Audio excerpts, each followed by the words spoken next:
नमस्कार प्रिय छात्रों छात्राओं, आज आपके लिए जो भी छात्र एमए फाइनल के हैं राजनीति विज्ञान के, ये राजनीति विज्ञान के एमए फाइनल के बच्चे अंतर्राष्ट्रीय कानून आपके एक ऐच्छिक विषय है।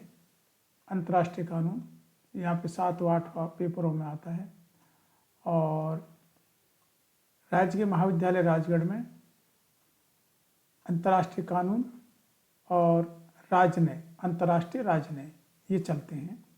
तो अपन अंतर्राष्ट्रीय कानून के संदर्भ में आज चर्चा करेंगे। अंतर्राष्ट्रीय कानून का जो सिलेबस है वो मैं डाल दूंगा आपको, और अंतर्राष्ट्रीय कानून की जो किताबें हैं वो मार्केट में उपलब्ध हैं। वैसे तो एस.के. कपूर की बहुत अच्छी किताब है, इसके अलावा भी आपको मार्केट में अनेक लेखकों की किताबें उपलब्ध हो जाएंगी। आज अपन ले रहे हैं अंतर्राष्ट्रीय कानून के अध्ययन का महत्व और इसकी आवश्यकता। अंतर्राष्ट्रीय जो रंगमंच है पर वर्तमान घटना चक्रों को देखते हुए आधुनिक राष्ट्र अन्य राष्ट्रों से संबंध विच्छेद करके एकाकी जीवन व्यतीत नहीं कर सकते। वर्तमान में वैज्ञानिक आविष्कारों द्वारा जो ये यातायात एवं संचार के साधनों में जो अभूतपूर्व उन्नति हुई है, वृद्धि हुई है, इनसे अंतरिक्ष रॉकेटों, स्पुतनिकों और चंद्रगामी ल्यूनिकों द्वारा देश और काल की दूरी पर अभूतपूर्व विजय पाई गई है। यानी कि ये दूरियां बिल्कुल नज़दीक हो गई हैं। यातायात के साधनों के अत्यधिक विकास के कारण आज हम विश्व में एक दूसरे के बहुत निकट आ गए हैं और भूमंडल के किसी भाग में होने वाली कोई भी घटना का प्रभाव दूसरे भाग में अवश्य पड़ता है। भूमंडलीकरण, जेट विमान, कंप्यूटर, उपग्रह और सूचना प्रौद्योगिकी की वजह से देश काल की भौगोलिक सीमाएं खत्म हो गई हैं और आज हम एक भूमंडलीय गांव, एक ग्लोबल विलेज में रहने लगे हैं, ऐसा हमको महसूस होता है। 21वीं शताब्दी के आते आते इंटरनेट का भी व्यापक विकास और प्रसार हुआ है। इंटरनेट तो रूपी ढांचे ने तो दुनिया का नक्शा ही बदल दिया है। आज आप देख रहे हैं कि गांव, शहर, जिला, प्रदेश, देश, मतलब उपमहाद्वीप जैसी अवधारणाएं बेमतलब की हो गई हैं। साधारणतः एक देश के निवासी दूसरे देशों के भूभागों में आते जाते हैं। कोई भी राज्य अपनी सीमाओं को इतनी दृढ़ता के साथ में बांध नहीं सकता कि किसी दूसरे देश के निवासी उसका राज्य या उसकी राज्य सीमा में कदापि प्रवेश नहीं कर सके।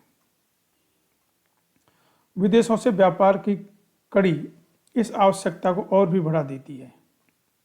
विश्व अर्थव्यवस्था में आए खुलेपन, आपसी जुड़ाव और परस्पर निर्भरता के फैलाव की प्रक्रिया के तेज विस्तार ने विश्व अर्थव्यवस्था में बदलाव ला दिए हैं। आर्थिक, सांस्कृतिक, वैज्ञानिक, प्राविधिक, शैक्षणिक, राजनीतिक आवश्यकताओं के कारण विभिन्न देशों के पारस्परिक संबंध बहुत प्रगाढ़ हो रहे हैं।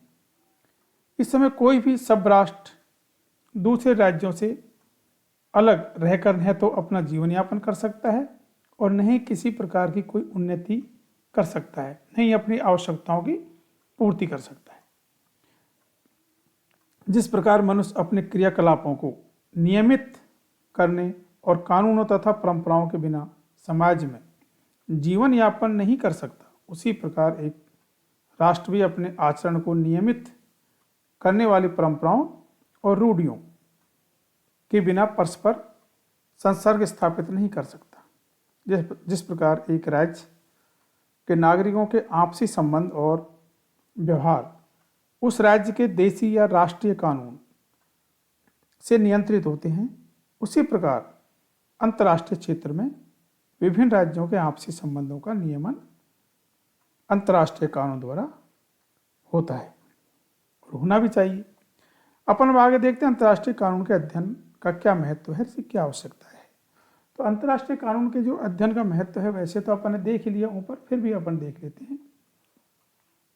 अंतर्राष्ट्रीय कानून का महत्व को हम निम्न बिंदुओं के आधार पर देख सकते हैं जो आपके सामने हैं। पहला पॉइंट है अराजकता से बचाव। अब जानते हैं अराजकता किसे कहते हैं। अराजकता उसे कहते हैं जहां पूरी तरीके से एक सबल, एक निर्बल पर किसी भी तरह से अत्याचार कर सकता है। हम इसको संक्षेप में यूँ समझें कि बिल्कुल अव्यवस्था, अशांति, अराजकता तथा अनिश्चिततापूर्ण परिस्थितियों के निराकरण के अनेक प्रयासों में अंतर्राष्ट्रीय कानून का अनुशीलन विशेष रूप से महत्व रखता है।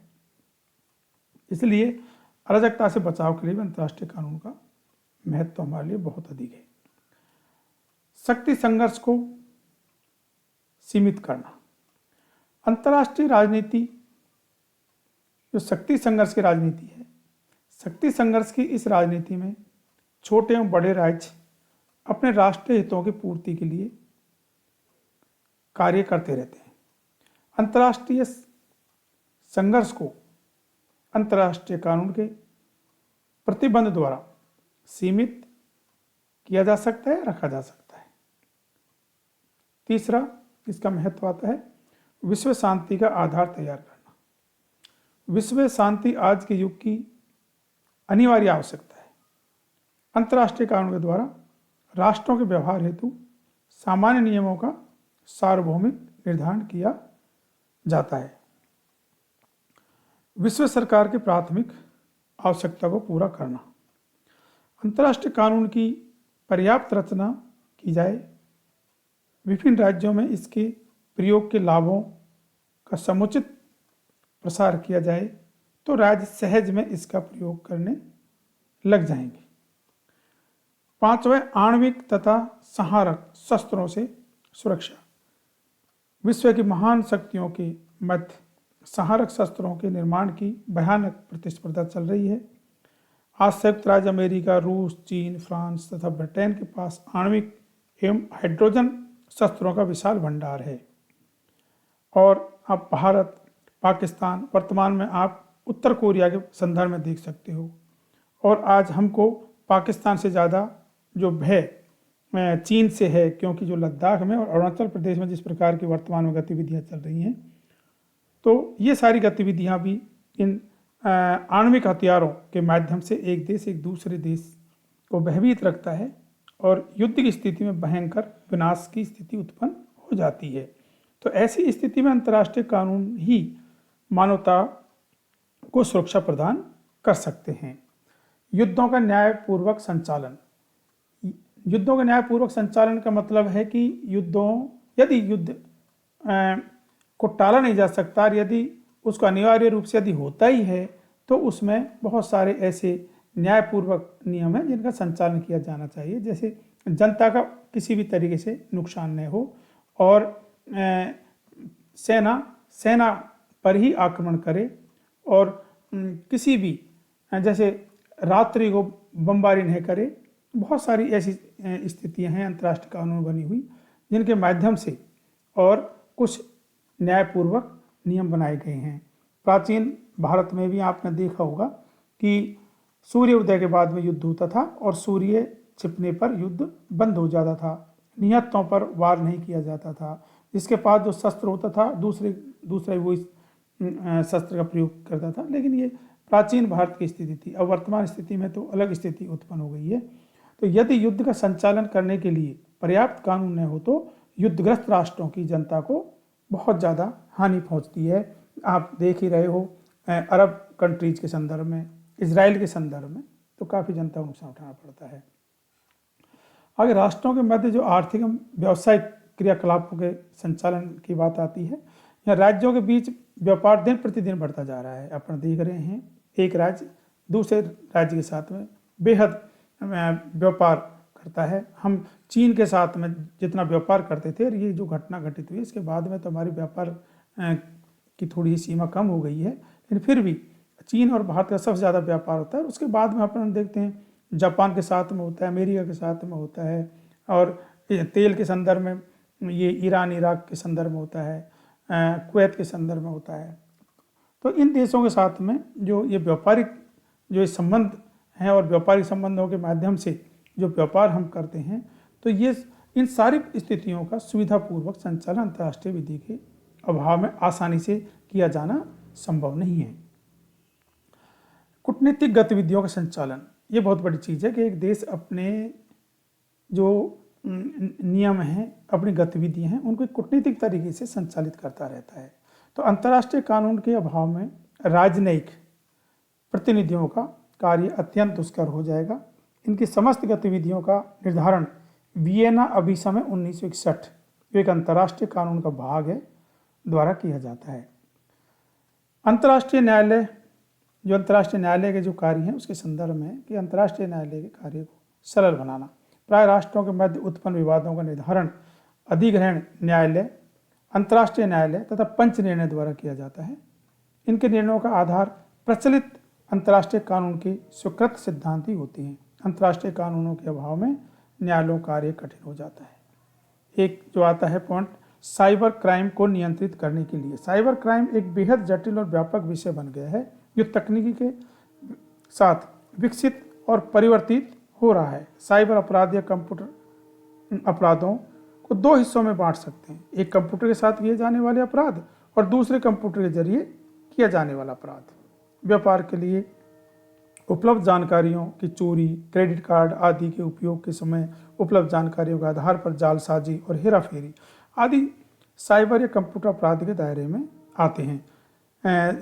अतः साइबर अपराधों की रोकथाम के लिए अंतर्राष्ट्रीय स्तर पर अंतर्राष्ट्रीय विधियों का निर्माण आज अपरिहार्य आवश्यकता हो गई है। अतः हम ये कह सकते हैं कि अंतर्राष्ट्रीय कानून का आज अंतर्राष्ट्रीय जगत के लिए और आम आदमी के लिए बहुत अधिक महत्व हो गया है, इसलिए इसकी आवश्यकता भी अत्यंत है।